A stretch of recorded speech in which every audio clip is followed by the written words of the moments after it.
Oi, terceiro ano.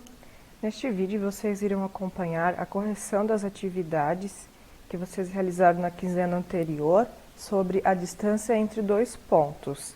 É a atividade 1 da página 151 do livro didático de vocês. Vamos agora então para a questão A. Então nós temos que calcular a distância entre os pontos A e B. Então vocês neste momento já assistiram às aulas, os vídeos sobre este assunto e já sabe que existe uma fórmula geral que permite calcular a distância entre dois pontos quaisquer, que é esta daqui. Então, aqui a gente está tomando como exemplo a distância do ponto A até o B, mas a gente sabe que os pontos podem levar outros nomes, mas isso aqui é só para generalizar. Então, para calcular essa distância de um ponto até o outro, nós subtraímos as coordenadas x de um ponto pelas coordenadas x do outro ponto, e as y a gente faz a mesma coisa, eleva o resultado ao quadrado, soma e por último extrai a raiz quadrada desta soma. Então agora a gente vai aplicar esta fórmula para calcular a distância desse ponto A, que tem as coordenadas 1 e 5, e do ponto B, que tem as coordenadas 3 e 11. Então, uma dica que eu dou para vocês, para não se perder na hora de substituir as coordenadas na fórmula, é marcar aqui em cima o que é cada coisa que a gente vai precisar substituir na fórmula. Então, aqui, ó, o 1 é o x do ponto A, o 5 é o y do ponto A, o 3 aqui é o x do ponto B, que nós vamos substituir, e o 11 é o y do ponto B. Outra dica que eu dou para vocês é que sempre escrevam essa fórmula aqui antes de começar a fazer substituições e a resolver. Daí vocês não se perdem com tanta facilidade, fica mais fácil de visualizar para fazer as substituições, tá? Então vamos lá aqui calcular a distância. Então eu tenho D de distância, meus pontos se chamam A e B. Aí agora eu vou substituir aqui, ó. No lugar do x do ponto B, eu coloco o 3, entre parênteses, menos o x do ponto A, que é o 1. E tudo isso é elevado ao quadrado. Então, eu vou obedecendo a fórmula aqui, ó. Daí agora eu coloco mais. E vou fazer o mesmo com as coordenadas y. Então, o y do ponto B é 11, menos o y do ponto A, que é 5. Tudo isso elevado ao quadrado.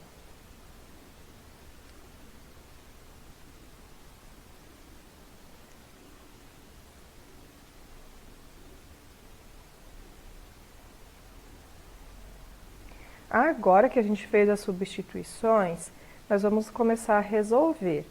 Então, pela ordem que nós já aprendemos de como se resolve as expressões numéricas, nós temos que começar a resolver aqui as operações que estão dentro dos parênteses.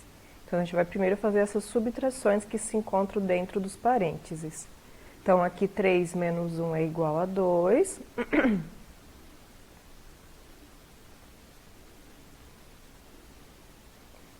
E 11 menos 5 é igual a 6.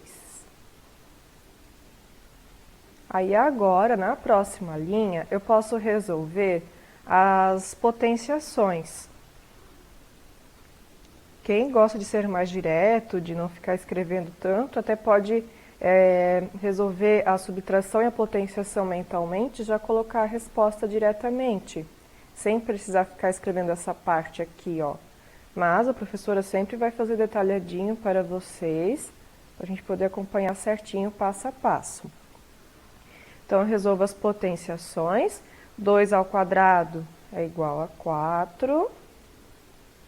E 6 ao quadrado, 6 vezes 6 é 36.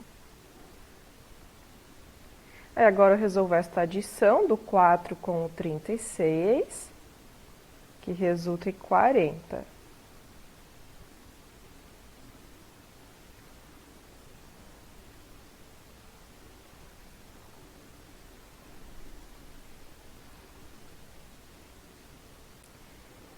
A raiz quadrada de 40 que a gente tem para calcular aqui, ela não é uma raiz exata. Ela, se eu for extrair a raiz dela, vai dar um número irracional, que é um número com infinitas casas decimais após a vírgula e não periódicas. Então, aqui eu aconselho vocês que façam a simplificação desta raiz, fazendo a decomposição em fatores primos do radicando. Radicando aqui é o número que está dentro da raiz, a gente chama de radicando aqui o 40. Então, na decomposição de fatores primos em fatores primos, a gente sempre tenta começar a fazer a divisão pelo menor número primo, que é o 2. E sempre as divisões que eu obtenho têm que ser exatas. Se não for exatas, a gente não divide por aquele número primo. A gente tenta fazer a divisão pelo próximo número primo, em que eu consigo ter essa divisão exata. Então, 40 dividido por 2 é igual a 20. 20 dividido por 2 é igual a 10. 10 dividido por 2 é igual a 5. Então, aqui, ó, o 5 ele não é divisível por 2. Então, eu não vou dividir por 2. Eu vou procurar o número que eu consigo dividir o 5 e que dê uma divisão exata. Que, neste caso, é o próprio 5. Então, 5 dividido por 5 é igual a 1. Agora, como é que eu vou fazer a simplificação? Eu pego esses fatores aqui que eu utilizei, esses números primos aqui, e agrupo de 2 em 2. Por que eu vou agrupar de 2 em 2? Porque eu tenho o cálculo aqui de uma raiz quadrada. Então, eu pego os fatores aqui que são iguais e agrupo de 2 em 2. Aí aqui o 2 e o 5 eles ficam sem ser agrupados porque não tem, né, combinação para fazer com eles. Tudo isso eu coloco dentro do símbolo da raiz quadrada.